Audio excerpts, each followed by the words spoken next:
Bon, les gars, il faut qu'on parle. Je pense que vous l'avez vu au titre de la vidéo, mais j'ai décidé de ne pas participer au championnat d'Europe cette année. Le but de cette vidéo, ça va être de vous expliquer ma décision et concrètement qu'est-ce que ça implique pour moi à l'avenir. Alors, déjà, ce qui a motivé cette décision, c'est un constat très simple, j'ai besoin de temps. Actuellement, dans ma catégorie, le niveau est en train de beaucoup monter et malheureusement, le fait d'enchaîner beaucoup de compétitions, c'est contre-productif au développement long terme pour moi actuellement. Et je pense que pour un débutant, par exemple, enchaîner des compétitions, c'est bien parce qu'on prend de l'expérience, on apprend ce que c'est, mais dans mon cas, ça devient de plus en plus compliqué. En gros, lorsque je me prépare pour une compétition, je dois faire une diète pour descendre mon poids de corps. Jusque-là, j'avais pas de diète à faire. Mon poids de corps de base, c'était 69 kg. Et donc, je commençais ma diète à 69, je descendais aux alentours des 68 en quelques semaines et j'étais bien pour commencer mon cutting. Le truc, c'est qu'actuellement, j'ai pris du poids, j'ai pris de la masse musculaire et pour être à 69 kg, je dois déjà être en diète. Donc, en gros, pour vous faire un exemple tout simple, quand on m'a annoncé que j'allais potentiellement faire Sheffield aux alentours du coup de Noël, j'ai déjà commencé la diète et donc ça veut dire que entre ce moment-là et le moment où il y a eu Sheffield, il y a eu plus d'un mois qui s'est passé, donc 5 semaines quasiment, et j'ai déjà activé le mode diète. Et en gros, pour ceux qui ne savent pas, actuellement, pour être aux alentours des 69 kg de poids de corps, je dois avoir une diète à 1500 calories par jour. Donc je dois faire des entraînements de power,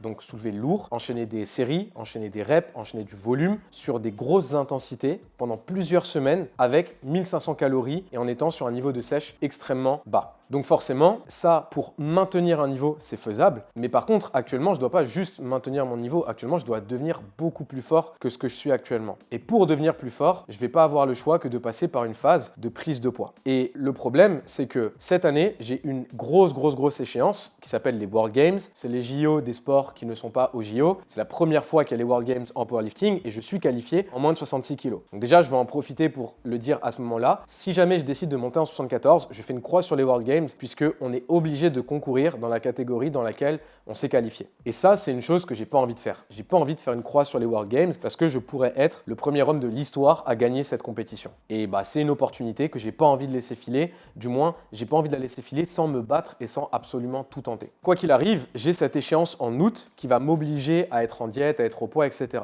Mais là, actuellement, jusqu'à août, j'ai du temps. Jusqu'à août, je peux tester des choses à l'entraînement, je peux prendre du poids, je peux faire des plus gros cycles d'entraînement, donc augmenter mon niveau de base. Et si je fais les championnats d'Europe, qui sont dans un mois, donc à savoir fin mars, en fait, je perds un mois, puisque si je décide de faire les Europes, là tout de suite, je me remets tout de suite à la diète, et donc je recommence à être sur 1500 calories par jour, et ainsi de suite. En fait, le truc, c'est que actuellement, je suis arrivé à la limite de ce que je suis capable de faire dans ces circonstances-là. Donc à savoir, plusieurs semaines à 1500 calories, par rapport à la récup, par rapport du coup à ce que ça implique sur les entraînements, etc., etc. Je suis juste arrivé à la limite de ce que je suis capable de faire. Et je pense que je peux devenir un peu plus fort en continuant avec cette stratégie. Je pense qu'avec cette stratégie, je peux rester sur les 7-10, 7-15, etc. en moins de 66. Mais actuellement, c'est pas ça qui est devenu le niveau en moins de 66 kg. Actuellement, je dois pas juste devenir un peu plus fort, je dois devenir beaucoup plus fort. Et si je continue comme ça, je ne pourrai pas devenir beaucoup plus fort. Donc, la seule option que j'ai, en fait, c'est de me laisser du temps, de laisser du temps à mon corps pour pouvoir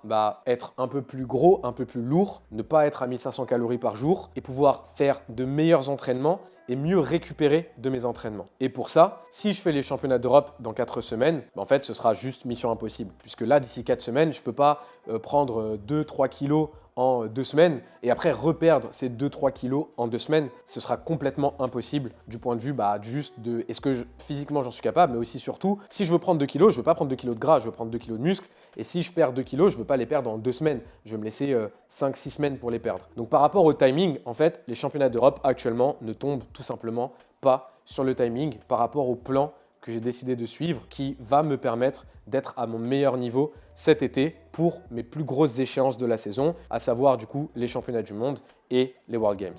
Mon plan en fait, c'est simplement de laisser mon corps s'exprimer, de prendre plus de masse, de prendre plus de poids et après entamer une phase de diète, une phase de cut que pour les championnats du monde et du coup les World Games. Donc en fait, le seul problème que j'avais avec les championnats d'Europe, c'est que le timing n'est pas bon.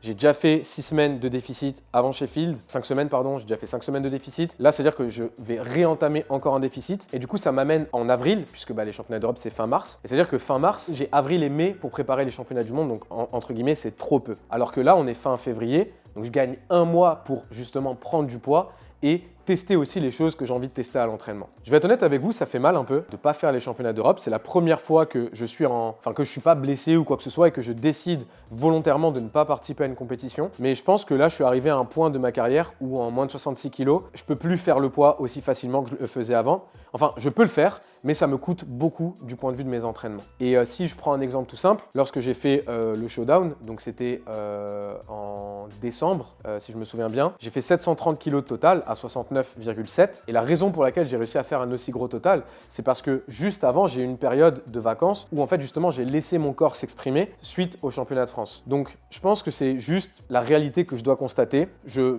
restreins de plus en plus mon corps avec les diètes et actuellement, pour devenir beaucoup plus fort, je dois plus me restreindre. Est-ce que ça veut dire que je prévois probablement une saison en moins de 74 kg l'année prochaine? Oui, c'est ce vers quoi je me dirige actuellement. Ma décision n'est pas arrêtée, mais probablement qu'à compter de septembre, je tenterai une saison en 74. Mais je vous l'ai dit, je suis bloqué avec les World Games. Si je décide de monter maintenant, je fais une croix sur les World Games et c'est quelque chose que je ne suis pas prêt à faire. Je pense que quoi qu'il arrive, j'ai encore cette dernière échéance en moins de 66. Ce sera peut-être ma last dance à moi, donc ma dernière compétition de tout temps en moins de 66 kg. Peut-être. Peut-être pas, on verra comment ça se passe. Mais en tout cas, là, d'ici là, j'ai besoin de mettre en place des stratégies différentes. Mais pour l'instant, j'ai juste besoin de me remettre à fond à l'entraînement, j'ai juste besoin de laisser mon corps grossir, j'ai besoin de mieux manger, j'ai besoin de récupérer.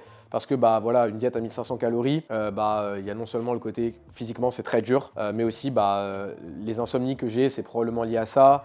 Voilà, j'ai plein d'autres problèmes à côté. Le power, c'est mon métier actuellement, je suis athlète de haut niveau, donc je suis prêt à faire des sacrifices pour ça. Mais en fait, les sacrifices, je les fais tant que les résultats suivent. Là actuellement, avec Sheffield, ça a été une compétition, ça n'a pas été une compétition catastrophique, mais ça n'a pas été une bonne compétition pour moi. Et force est de constater que je dois faire des choses, je dois changer des choses, que ce soit sur les entraînements, mais aussi sur la manière dont je gère ma carrière avec le nombre de compétitions que je fais par an. Je suis un athlète qui fait beaucoup de compétitions et je pense qu'il est temps pour moi de prendre plus de recul et d'être un peu plus sélectif avec les compétitions que je fais au poids. Encore une fois, quand il n'y a pas de cut à faire, une compétition, c'est pas si compliqué que ça. Mais par contre, dans mon cas, comme je vous l'ai dit, le problème, c'est pas juste le cut le jour J, le problème, c'est les 5-6 semaines de diète à 1500 calories qui précèdent. Et forcément, quand je fais 2 compétitions en 8 semaines, c'est-à-dire que pendant 8 semaines, je suis à 1500 calories par jour et c'est vraiment très compliqué. Donc voilà, ma décision. Je l'ai dit, ça me frustre, mais je dois accepter cette frustration. Surtout, je dois accepter que cette frustration, elle fait partie d'un plan